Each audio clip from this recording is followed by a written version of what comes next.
Good afternoon, everyone, and welcome to this virtual panel organized in the framework of Rome-Med Mediterranean Dialogues, the long-year initiative of ISPI and the Italian Ministry of Foreign Affairs and International Cooperation, now in its 6th edition. Well, after 9 years, the Syrian war remains unsolved, and prospects for its solution are really gloomy. After the ceasefire in Idlib was agreed between Russia and Turkey at the beginning of March, Syria lives in a condition of a suspended war, but clashes continue in many parts of the country. A country that remains divided into 3 main areas and different sub-areas. And it is really difficult to understand who controls what. In this complex and fragmented context, the COVID pandemic risks to further aggravate the precarious internal situation. For example, medical infrastructure in the country has been decimated after years of bombings.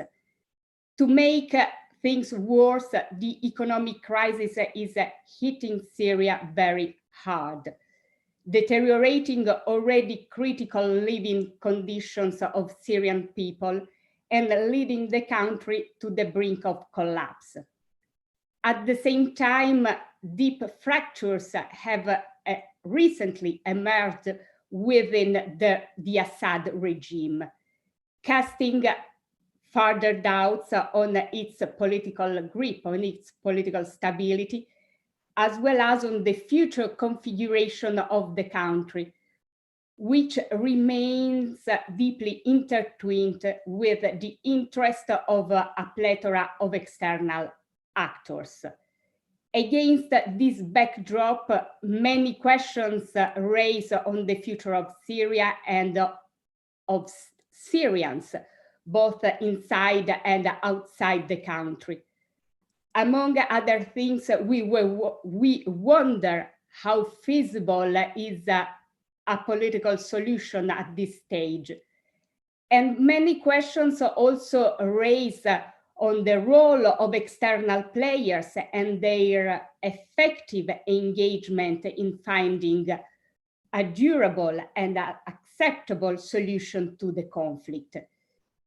In this situation, is COVID-19, the impact of COVID-19 on foreign actors' strategy and engagement, a game changer for Syria, or the ongoing economic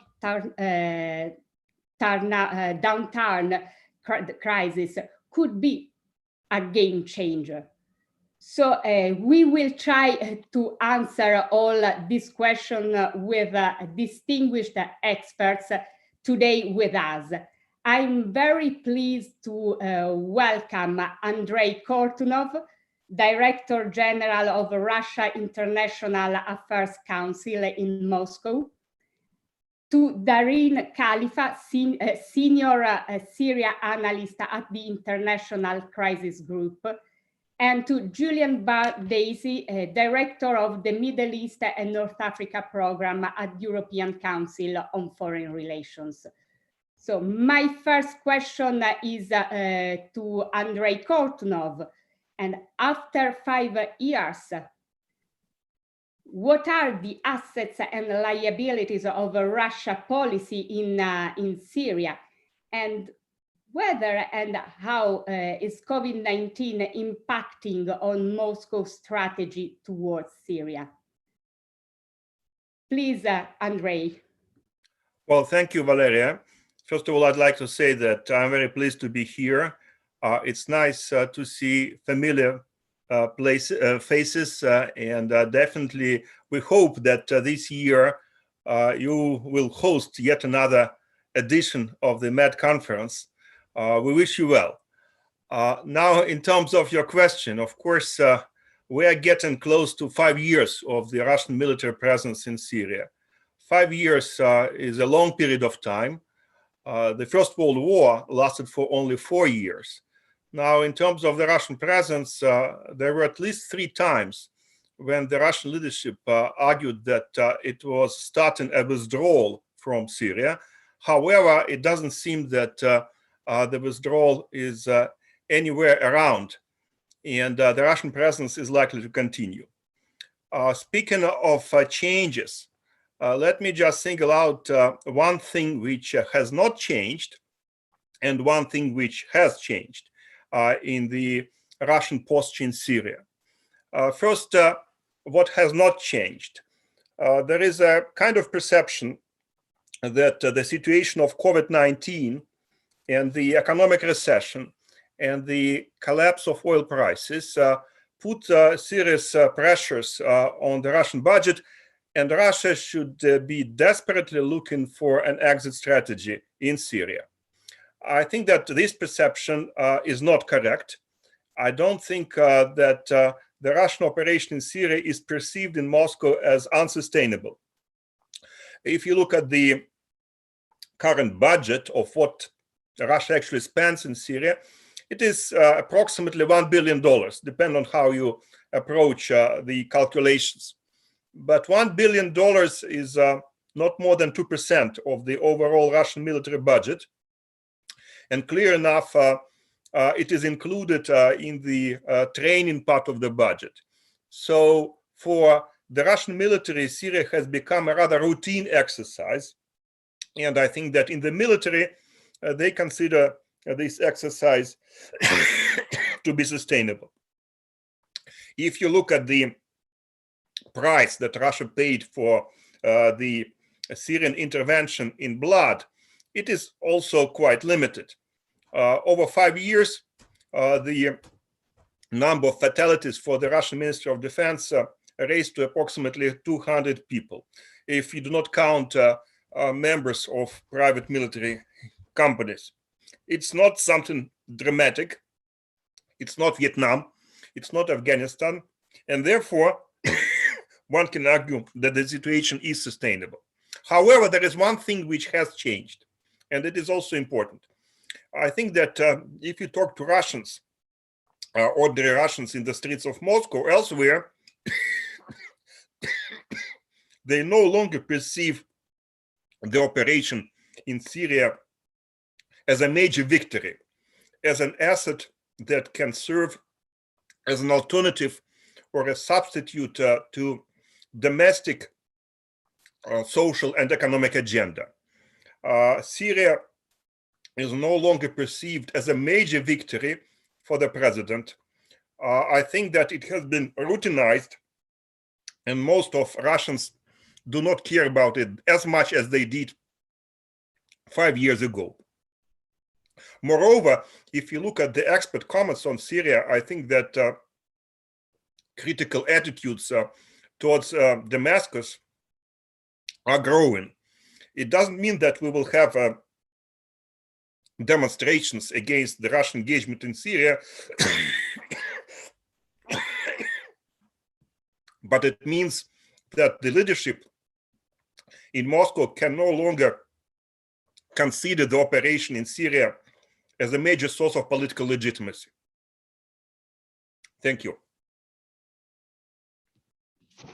Thank you, Andrei.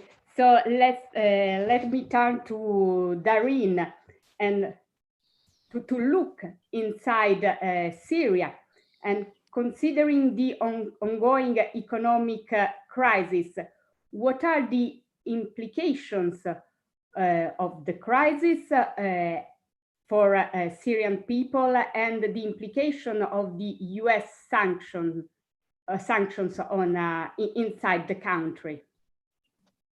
Well, thanks a lot, Valeria, and thanks ISPI and the Italian Ministry of Foreign Affairs, of course, for organizing this virtual meeting.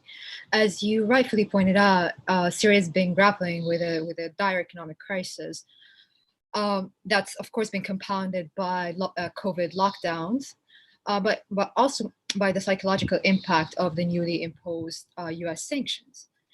This has been reflective in a massive depreciation of the Syrian lira, which reached at the lowest point. I think it's like 4 times the official its official rate. And it also has been, it has led to increased food prices, skyrocketing food prices, with an almost 100% increase in essential food products, which of course led shop owners to shut down. It created some sort of food shortages, and it created a nationwide sense of panic. This also led to increased demonstrations across the country, not only in oppositional areas, but also in areas deemed to be in close political proximity to Damascus, including minority areas like Sweda and elsewhere. But to contextualize a bit the meltdown of Syria's economy, especially within the current debate of the newly imposed sanctions or Western sanctions on Syria, it's important to note that Syria's economic decay cannot be blamed exclusively or even mainly on Western sanctions, right? Syria has suffered of course, the economy is ravaged by 9 years of war, by decades of rampant corruption that precedes the 2011 uprising and has even paved the way for it. And the Syrian regime Damascus and its allies have deliberately obliterated vital infrastructure in the country as part of a military campaign basically to crush their opponents. Damascus has lost control over vital resources, almost 80% of Syria's natural resources, for almost half a decade now, when they lost northeast Syria, first to ISIS and then to the Syrian Democratic Forces. And since then, they've failed to be able to resort control over these areas, whether through political or military means. And in other parts of Syria, of course, they've outsourced security to paramilitary forces and militias that often profited off looting, extortion, and smuggling of a lot of the country's resources. It didn't help that Syria's neighbor, Lebanon, the economy there imploded, and we have almost Syria's deposit in Lebanese banks, I think, reach over $40 billion. Syrian businessmen have always used Lebanon as a hub for their money in order to circumvent sanctions imposed on the Syrian market. So all these factors combined, of course, have led to this economic crisis. I don't want to underestimate the impact or the psychological impact of the newly imposed sanctions. Of course, that really accelerated and aggravated the crisis to a great extent. And as such, we've seen that both the US and the EU have tried to put forward a set of measures in order to mitigate the humanitarian impact of their sanctions on the Syrian people, including putting forward waivers on food and medicine and such products. But realistically speaking, none of that really has sufficient impact, given the fact that a lot of Syrians are not going to be able to afford these products to begin with. But also, to be clear, this debate on sanctions, in terms of this binary debate on sanctions, is all but an intellectual exercise at this point. US sanctions on Syria, specifically the new wave of sanctions called the Caesar Act, enjoys a huge deal of political support within the US and also to a great deal in Europe. And they're deeply institutionalized, and I think they're pretty much there to stay. That said, I think if you look at the actual law of the actual wording of the new sanctions, you're going to find that it left a lot of leeway it left a lot of discretion to the executive branch, and in this case, State Department and the Treasury, to decide on what and who to sanction and when and how to reverse some of the existing sanctions.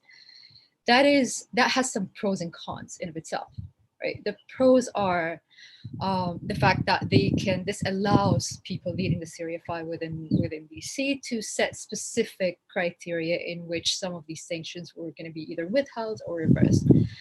And it also is positive in the sense that I don't think there is a sense of Washington, or there's a desire in Washington to repeat an Iraq scenario. However, the negative element of that is that it gave the executive branch in the US the ability to use a very aggressive policy tool with dire humanitarian impact to achieve increasingly unclear policy objectives on Syria. So I think the policy debate should really focus on two things here. One, how to mitigate the negative impact of these sanctions on the citizens of Syria, or the humanitarian impact of these sanctions. whether through waivers increased and clarified and facilitated waivers, or through increased humanitarian assistance, or both, while maintaining the integrity of such assistance, ensuring that this assistance is not hijacked, it's not diverted, and it's not co-opted, so it would actually reach the majority of Syrians who are in need of it. And the second thing that I think we should focus on from a policy angle, how to leverage these sanctions in order to achieve some policy concessions and some policy reforms that would actually achieve the stated objectives of these sanctions, that is protecting the Syrian people. I can give some examples of that, but I realize you want to keep it short in the introduction, so I'll stop here and I'll be happy to take more questions. Thank you. Thank you. Thank you. Very crucial topic. So I think that in the Q&A session, we will have the opportunity to go in depth on this critical point, above all for the impact, the enormous impact on Syrian people. Turning a page and turn to Julian, looking at another external player, Turkey, and the situation in Idlib. The ceasefire agreed by Ankara and Moscow has stopped the military advance of the regime's army, but how long can the ceasefire last in the current situation, and what does it leave unsolved? Thank you, Valeria, and thank you to the Med Dialogues and to ISPI for having me. And it's a real pleasure to be with you again. On Idlib, I mean, I think the bottom line answer is no one knows. We've been through this cycle so many times before of ceasefire towards renewed conflict, towards ceasefire, towards renewed conflict, that one can't be too optimistic. That being said, I think that both Russia and Turkey are invested in ensuring that the current ceasefire does hold for a while. I think we've obviously seen significant Turkish reinforcements moving into Idlib in an effort to ensure that the regime and the Russians aren't able to push on. And I think that the Russians now having secured the M5 motorway and the joint patrols along the M4 motorway, which are key economic arteries for Damascus, have in a sense secured their bottom line needs. You have Turkish and Russian patrols, joint patrols along the M4 motorway. They seem to be progressing. Turkey has a lot on its shoulders, and I think there's a big question mark about the extent to which it will be able to manage its side of the bargain in terms of demobilizing HTS, trying to intensify the kind of pragmatic element of that group. But suddenly both sides seem to want to keep the ceasefire together for the moment.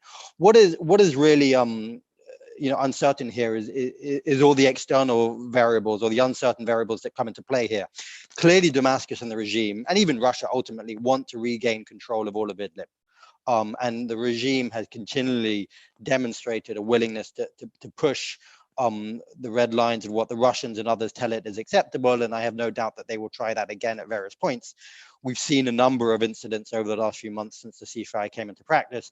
We saw Russian jets involved in some bombing quite recently, although I think that's more targeted and linked to clearing the M4 area. But clearly the regime is a spoiler. We don't also know what is going to happen in terms of the internal dynamics, in terms of the opposition and jihadist forces in northern Idlib. And right now you see an internal competition evolving between HTS and other groups, and that obviously will shape a lot of what happens going forward. The degree to which HTS will allow itself to be co-opted by Turkey is a key element here, and so clearly there's a potential spoiling element there. The other thing, of course, is I would connect this to Libya somewhat. You have Russia and Turkey facing off in northern Syria. You also have them facing off in Libya at the moment. And I think that given that they are on both sides of these two Middle Eastern conflicts, that opens space for both an intensification, but also a negotiating space. And it remains to be seen how that plays out. Does an intensifying of the conflict in Libya between Russian and Turkish backed forces result in escalation in Idlib, or vice versa? I don't know. So Valeria, I don't have a clear answer for you. I think that for the moment, both sides are interested in keeping the ceasefire in track. The Russians want to keep Turkey away from NATO and keep it close to Moscow. So there are broader political interests there. But there are lots of reasons it could collapse. And I think ultimately, this is not sustainable. I think that's the bottom line. Is you have core unanswered questions about how you integrate Idlib into an increasingly regime-controlled Syria that wants all of its territory back. You have the uncertain question of how you deal with this, I think it may be 2 million population now in northern Idlib who don't want to deal with the regime that Turkey won't accept into its own borders. So there is clearly the need for a broader political deal here, which nobody's talking about. So the ceasefire can hold, it can prevent new escalation, it can hopefully prevent a new humanitarian catastrophe, but I think we need to keep our eyes focused on the fact that we need something deeper, an underlying solution if this is really going to hold in a sustainable way. Thank you, Julian. You raised a lot of interesting points and the link that there is now between the conflict in Syria and conflict in Libya. So there is a thread through the Mediterranean, through the Eastern Mediterranean that links the two main conflicts of the area. And you are right when you say, I agree with you, there will be more comprehensive political dialogue. Of course, the solution of both are the pieces of a broader Mediterranean puzzle. So back to Russia, and there's a big question about the effect of the Caesar Act on Russia and also on Iran. So how, Andrei, in your view, the Caesar Act will affect Russia and also Iran? Well, first of all, we should keep in mind that both Russia and Iran are already exposed to many American sanctions, and not just US sanctions, to European sanctions as well. So that implies a degree of solidarity with Syria. We're in the same boat. The United States is after all of us, and we should stick together. So at the political level, it's very clear that Russia will protest. Russia would use it as yet another manifestation of very destructive unilateralist approach by the United States, which is not going to do any good.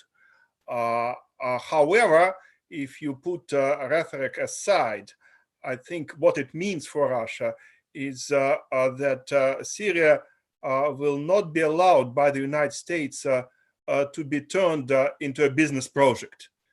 Because, of course, many in Russia believe that since Russia invested in Syria, it should get returns on its investments, including economic returns.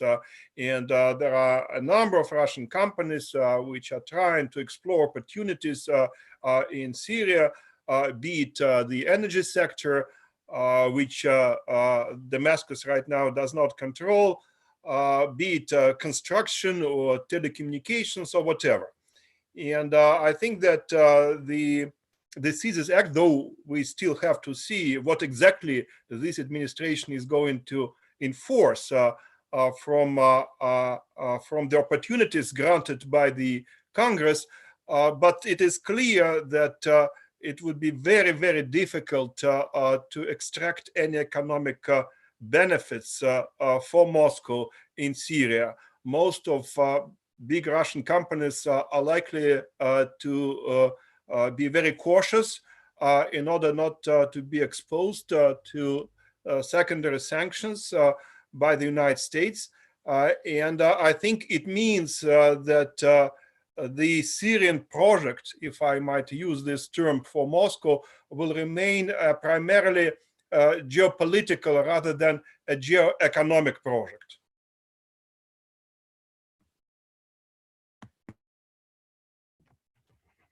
Thank you, Andrei. Very, very, very clear. And a question to Darine, back into the internal context. After recent demonstrations in the south, do the ongoing crisis and the growing frustration towards the Assad regime offer new ground for political dissent? That's an excellent question, and I get asked this question quite a bit, and I think it's important to understand these demonstrations within the context of the current power dynamics in Syria. Of course, there's increasing frustration. The more the economic situation is going to deteriorate, the more you're going to see more vocalized discontent with the government and how it deals with the crisis. It's no secret that people are frustrated. It's no secret that even loyalists are frustrated. But whether that can manifest into something bigger than that really relies on the power dynamic on the ground. And I think it's just the power balance doesn't allow for anything that would or could challenge the current regime in any sort of way. And I often get asked that I even get told that the regime is in its weakest and that really these demonstrations could threaten its existence. And I always give the same response. I mean, the regime is not in its weakest. The regime was in its weakest when the opposition were a few kilometers away from the presidential palace. It's not even in its second weakest position. The second weakest was when President Trump came to power and no one had any clue what or how he's going to react to anything happening in Syria. So I think now with the current power of balance and with the current posturing of the of Syria's neighbors, where Turkey stands on the conflict, but also where the US stands on the conflict, I don't think there's any likelihood that these demonstrations and this political movement is going to amount to anything that is going to be shifting the course of the Syrian conflict in any possible way.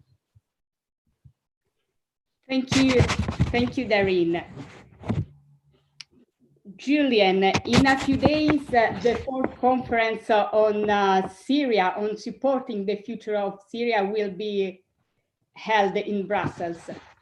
From different sides, Europe has been called to intervene in some ways over the year, but at this stage, the EU is unlikely to change the situation. But something could be done. In your view, what strategy should Europe adopt in Syria, Europe and European governments adopt in Syria to avoid that the painful economic situation translate into greater pains for Syrians? Thank you, Valeria. Difficult question, very difficult question, and mostly because obviously the European role here is rather marginal, and the leverage they bring to the table is pretty weak. And if one looks at the reasons for the current economic implosion, of course, regime mismanagement, corruption, the situation in Lebanon, and then strong US sanctions, none of which Europeans can really shape or alter. So obviously Syria is on a downward dark trajectory. Europeans are looking on, and I think Europeans are growing increasingly worried about where this heads, and clearly this isn't just about the pain for Syrians, but also what this means for European interests and possible overflow into the region and towards Europe. But they don't have many cards. But I would say a couple things. One, I would be probably more direct and more critical personally in terms of what the US is trying to do in Syria right now. I don't particularly view it as being that nuanced and trying to kind of shape a political settlement. And obviously the Americans talk about a kind of desire for negotiations and so forth for that. My view and my understanding from different conversations is that the intention here is very much to break the Syrian regime.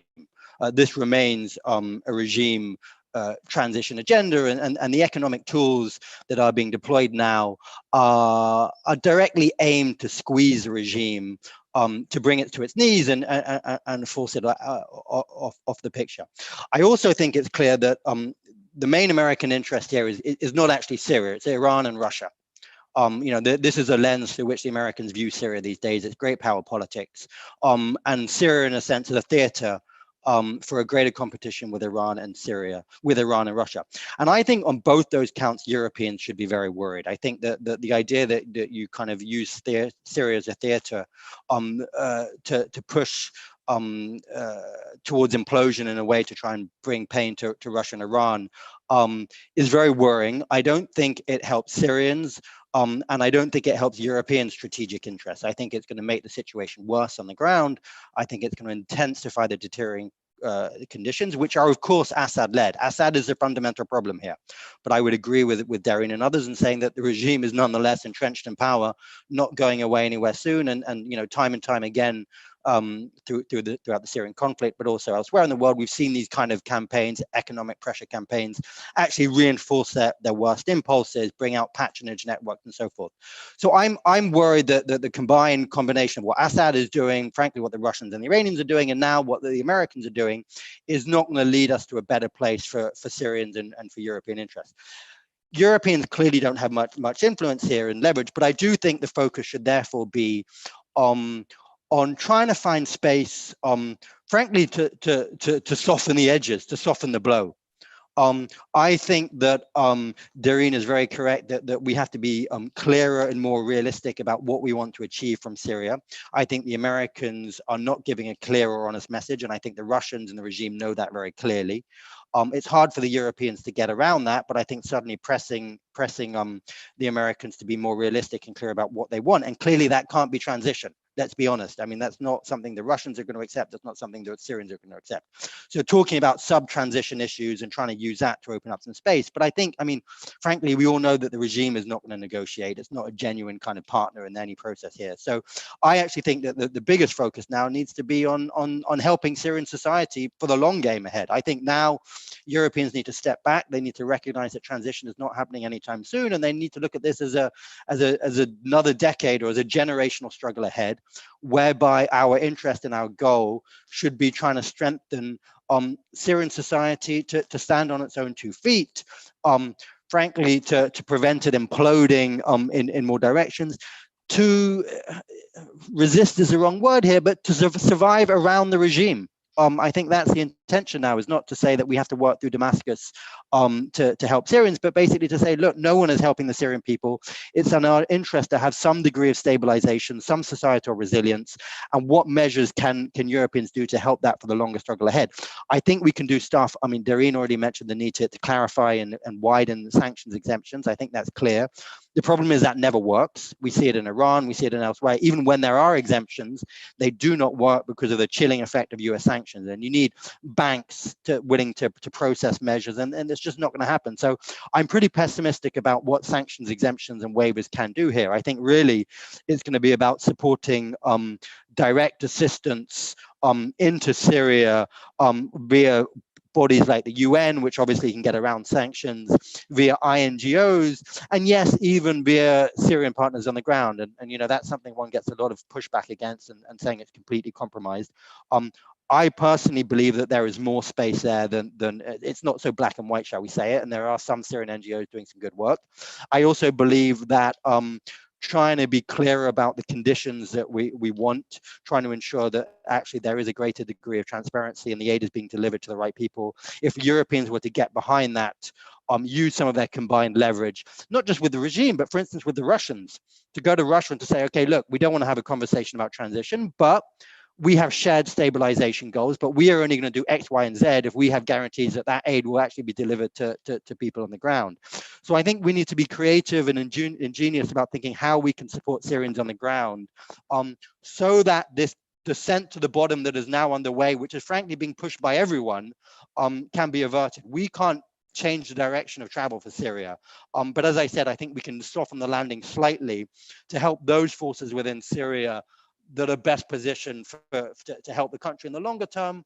I think that's in the interest of Syrians. I think that's in the European strategic interest right now. And I do think that means trying to work around the American position, which is not easy, but is doable. And I'll end with that. Well, very, very clear, and not very easy to realize, but very, very clear. So I see there are some questions in the chat. So I will take the questions of participants, starting from the first one. Turkey introducing the Turkish lira in Syria can be considered as a significant step towards the partition of the country. Who would like to answer this question? Darine. I can go ahead. Okay, so this question has two bits and they're both very complicated. The short answer to that is no. No, because Turkey didn't introduce the Turkish lira to northern Syria. I was in Idlib back in January, and back then the Salvation government that is in charge of the local administration in Idlib was contemplating the idea of switching to the Turkish lira. That was because the Syrian lira was already heading towards a free fall, and it was already too costly for all the businessmen working there to use the Syrian lira. And a lot of the bigger purchases, a lot of the bigger transactions going on in these areas were already happening either in dollar or in Turkish lira. So it's a wrong assumption that it was Turkey that initiated the process.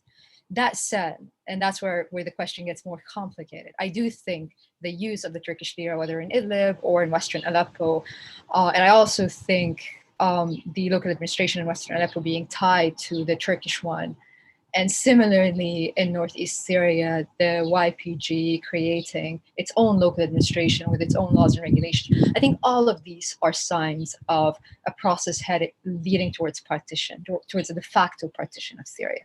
If you look at the map today, if you look at the different forces today, Syria is already partitioned in a way or another.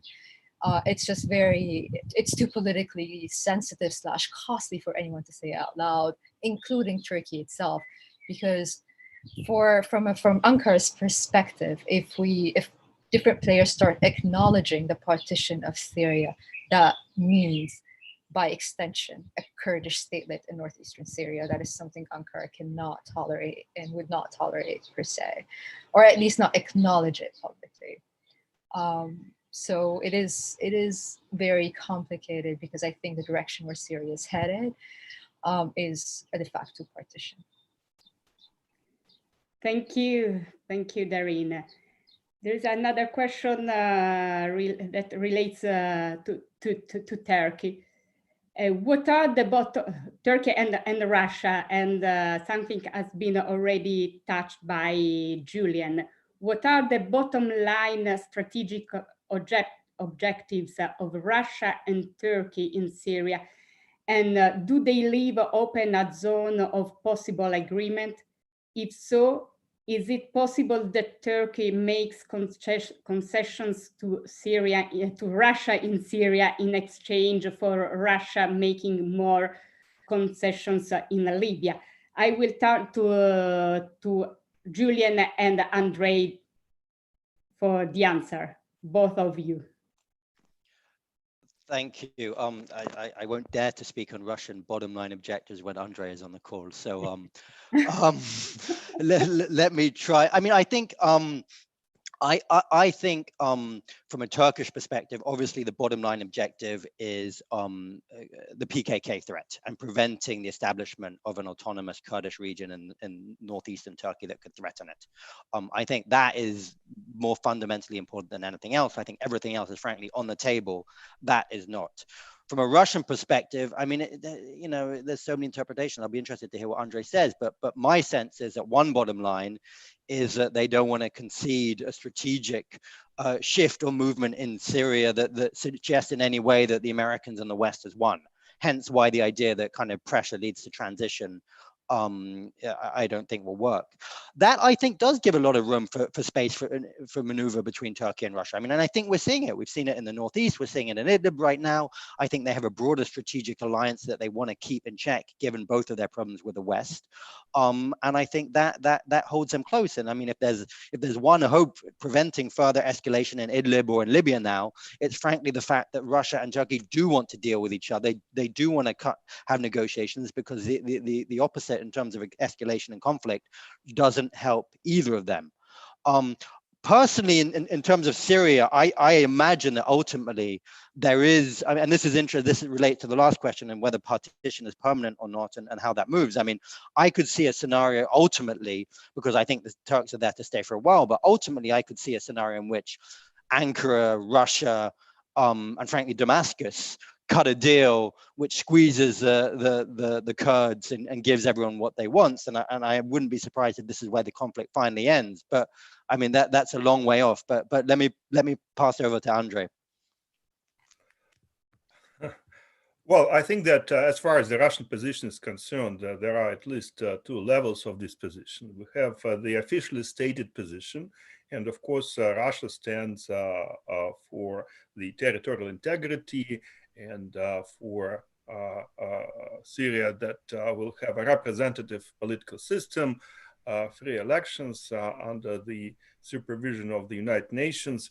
So all the right words are there.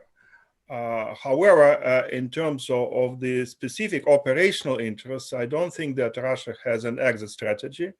And I think that for many in Russia, especially for the Russian military, it's about status quo maintenance without allowing the West to somehow kick Russia out of Syria, without losing face in the region and beyond the region, and hopefully without paying too heavy price for maintaining the political status quo.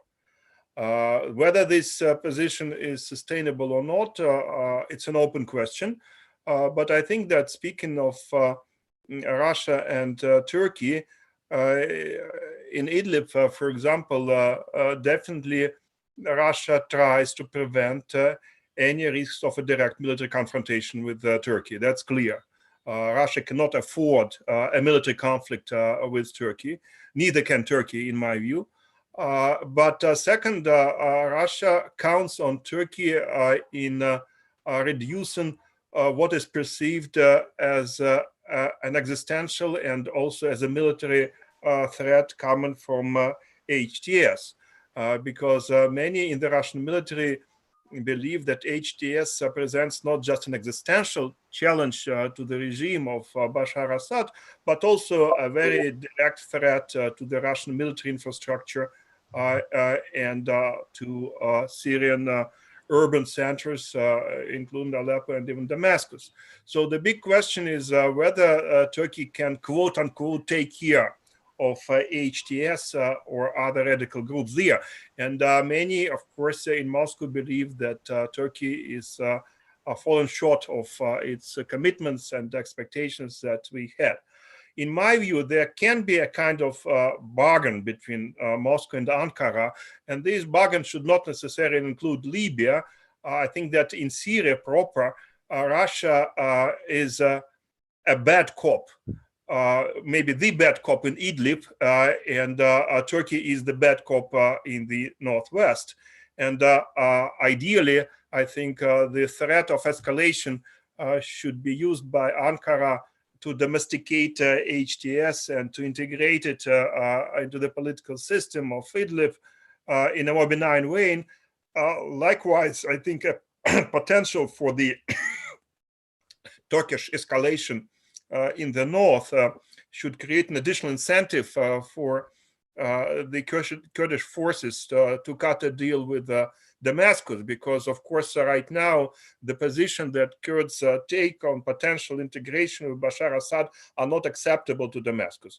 Unfortunately, we don't have enough trust between Russia and Turkey to make it work. But in theory, I guess that two players can assist each other in Syria.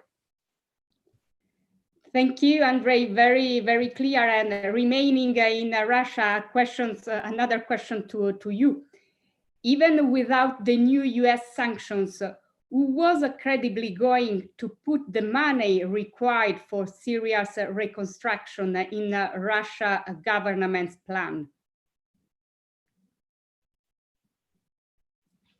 Please unmute your microphone.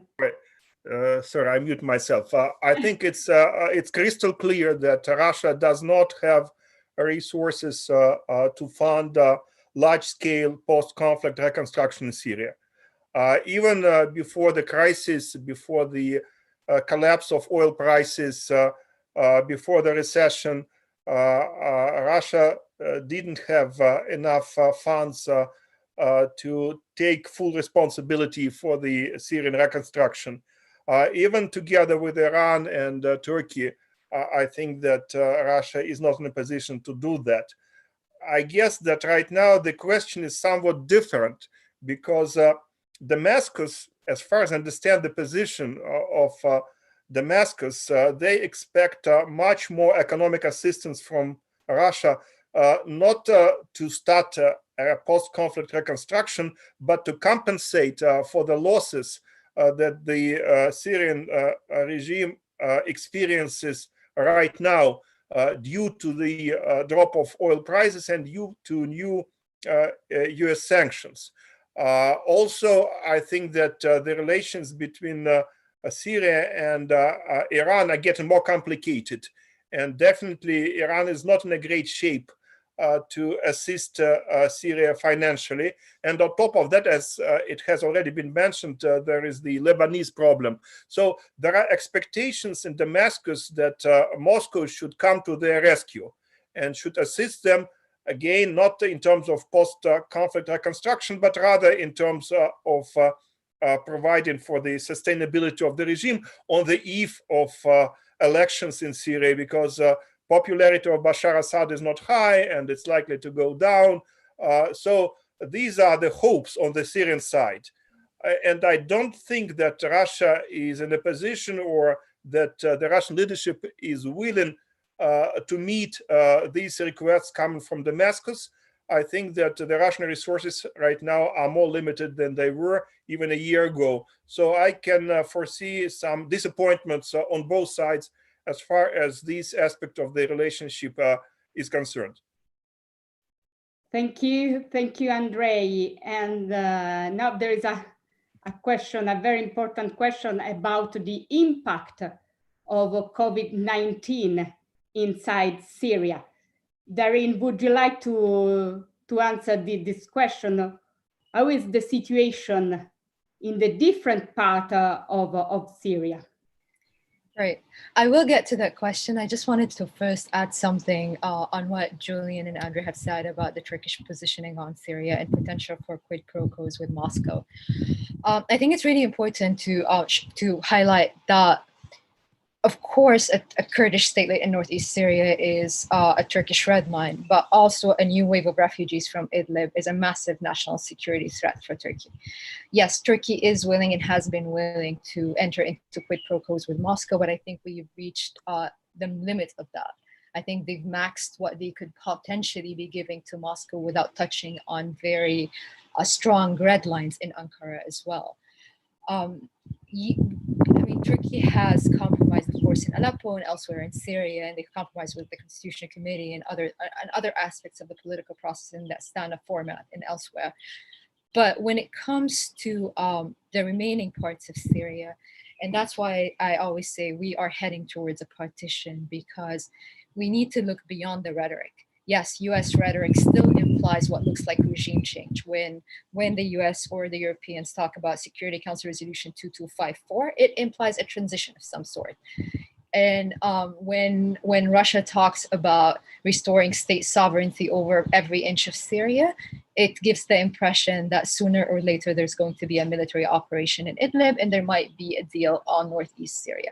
However, beyond rhetoric, I think all the actors at this point have a strategic interest in freezing the situation, freezing the conflict according to along current lines of contact, and basically preserving the status quo for as long as they possibly can in order to push forward a political process of some sort that, of course, going to fall short from what 2254 had intended initially. So I do think, yes, there are potential for agreements and side agreements, but I don't think that Turkey is going to be willing to voluntarily compromise their national security interests, whether in the northeast or the northwest, in order to pursue its interests in Libya or elsewhere. Now, to the question on COVID, So we haven't yet seen a spike in numbers in Syria, thankfully. Unfortunately, the northeast hardly had any. Idlib, we haven't seen any numbers yet. Same thing with Western Aleppo. And in government-held areas, the number is still very, very low. And it could potentially be because, of course, there's no transparency on numbers, on reporting, specifically in government-held areas. But also, I think it would have been really hard to hide if there was a big thing happening in the country. It would have been quite difficult for the government to hide that. So again, fortunately, there hasn't been a spike. That doesn't mean it won't happen. There's a lot of movement of personnel in and out. Still, the smuggling routes with Lebanon are open. And there's a handful of countries sending foreign fighters in and out, including Iran, but also Russian contractors and Russian fighters are coming in. Both Iran and Russia have been countries that have been hit hard by COVID. And I know that the Northeast specifically have been very adamant about keeping their borders closed with the KRG, with Northern Iraq. Northern Iraq has also been hit hard by COVID, and they're still in the peak. So if there's any potential to open the borders and for people to rotate in and out, that might really impact the situation on the ground. And there's been a lot of concern about that happening, mainly because as you rightfully described in your presentation, in your earlier intervention, the health facilities in Syria have been all but obliterated. They've been a target of military campaigns. A place like of Northeast Syria that houses over 3 million or 2.5 million people, there's not one testing lab. They asked Damascus to allow, WHO asked Damascus to allow them to create a lab in the Northeast. They still haven't got approvals for that. And of course, the humanitarian crossing, the official humanitarian crossing has been closed based on a Russian veto in the Security Council. So there's a lot of pressure on the administration in the Northeast. Same thing in Idlib. I visited some of the health facilities. They, of course, cannot at any way absorb a new wave of people coming in. They're already struggling to deal with the wounded and the injured from the military campaign that lasted almost a year. So it is going to be incredibly tragic if COVID hits these areas. But I'm remaining optimistic on this because so far, for one reason or another, Syria has been kind of spared, and I hope that continues to be the case. Thank you very much, Darine. And now there are a couple of questions on the role of external players beyond Russia and Turkey and Iran. Question. Recent moves by the United Arab Emirates seem to suggest a possible role for the Emirates on the regime side in future. Is that a realistic assumption? And how would that play out with Iran and Russia? Who would like to take this question? Julian. Sure. I think it's absolutely true. The Emirates are looking to move back in, and frankly are moving back in. I think we saw the embassy reopen in Damascus, and I believe it was late 2018. We saw a very public MBZ call with Assad earlier this year.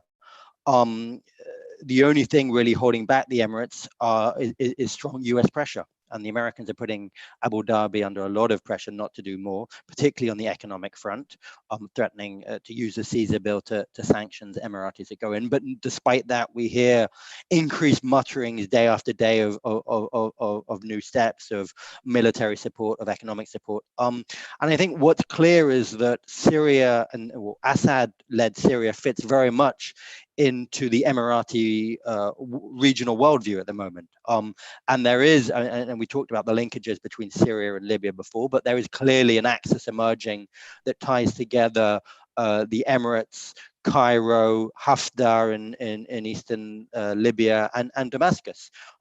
We saw that Haftar and Assad recognize each other diplomatically of late.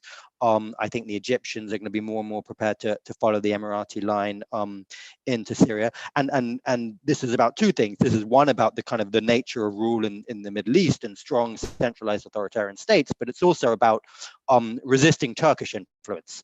And I think this is one of the interesting things here is that we've been thinking about Syria for so long as a battleground to contain Iranian influence, and the Saudis and others have seen that, or long saw that as their principal lens. But these days, I'd argue that for the Emirates and Cairo, it's really mostly about resisting Turkish influence in the north of the country and elsewhere. And obviously, this is going to be a huge source of backing and strength for Assad. What really remains to be seen is the extent to which the Emirates are willing to circumnavigate US sanctions, and how much Trump or whoever may follow him will really use these measures to go after the Emirates. I mean, clearly the Emirates and the US have a strategic relationship. And so that question I still think is slightly in the balance, but for the moment, it's still quite limited what the Emirates are prepared and willing to able to do because of US pressure. And until I think that there is more space there, you're not going to see wider kind of economic inflows, even if they do provide political support and potentially even growing military backing.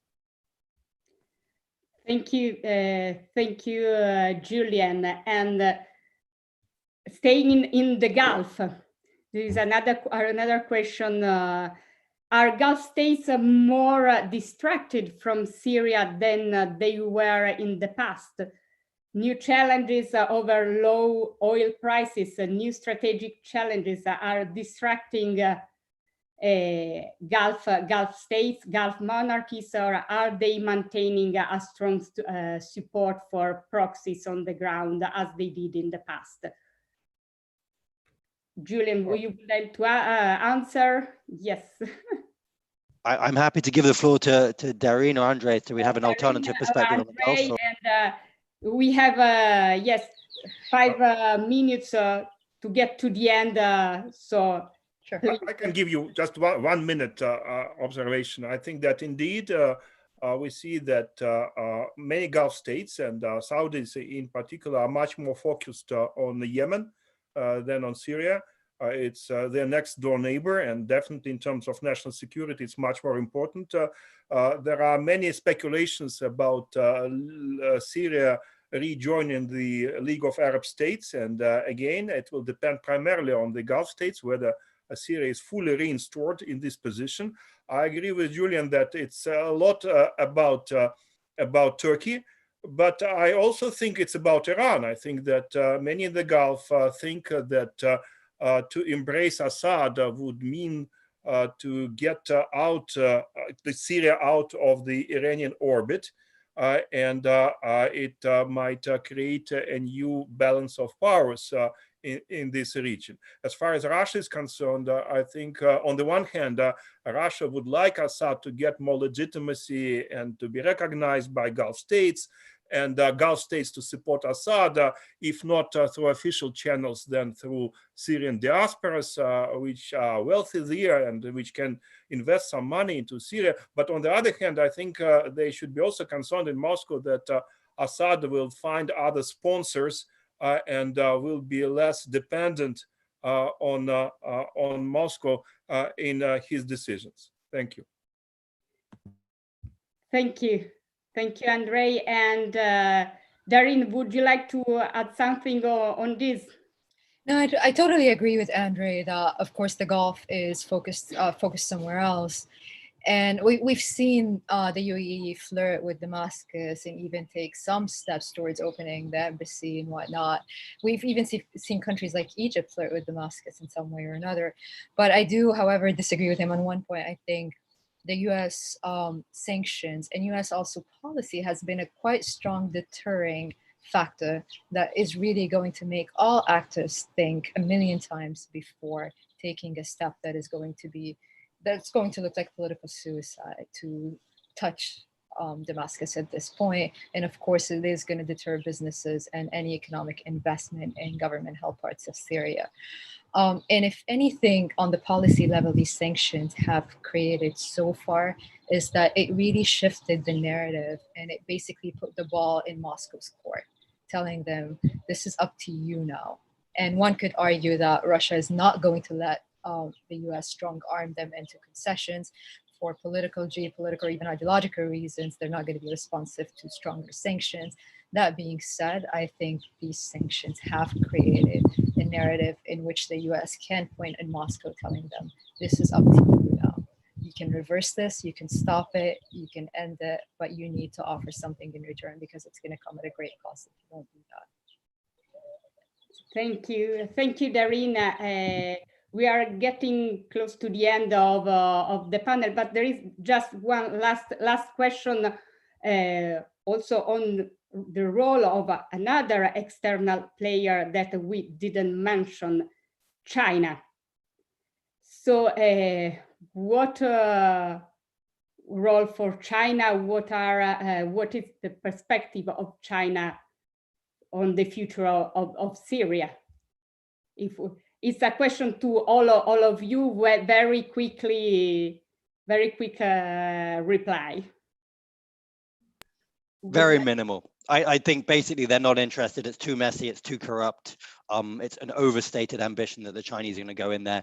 They're important in the UN Security Council and backing up the Russians on elements like blocking cross-border access. But beyond that, I think it's very limited. Okay, thank you. Andrei. I think that China is not likely to participate in any post-conflict reconstruction, but if at some point Syria presents a business opportunity, for example, for One Belt, One Road initiative, infrastructure, China will definitely fight for contacts there, but not now. When the conflict is over, China might rediscover Syria as a potential opportunity for investment trend and so on. Okay, thank you. An opportunity for investment in the future after the pandemic. And after political risks are getting lower, because Chinese companies are also concerned about the implications of the US sanctions. They do not want to take too high risks. Okay, great. Thank you. Darine. I have nothing to add to that. I mean, Syria has never been attractive business-wise at all. It's never been attractive to the Chinese to invest in it. As Julian said, rightfully, it's too messy, it's too corrupt. Of course, sanctions is going to complicate that even more. As we all agreed, it's just going to deter any third party from investing in this, and the Chinese are no exception to that. Similar to the Emiratis, I don't think it's worth the investment, and it's not worth the political cost that's going to come from trying to approach this in any way. Well, thank you very much to all of you for great and insightful discussion, and to be with us this afternoon with this virtual panel. I thank all participants and for their questions, and see you next time. Have a nice afternoon. Thanks a lot. Thank you so much. Have a great day. And maybe see you in Rome, hopefully see you in Rome in December for the annual conference for the Med Dialogues. Bye-bye. Bye.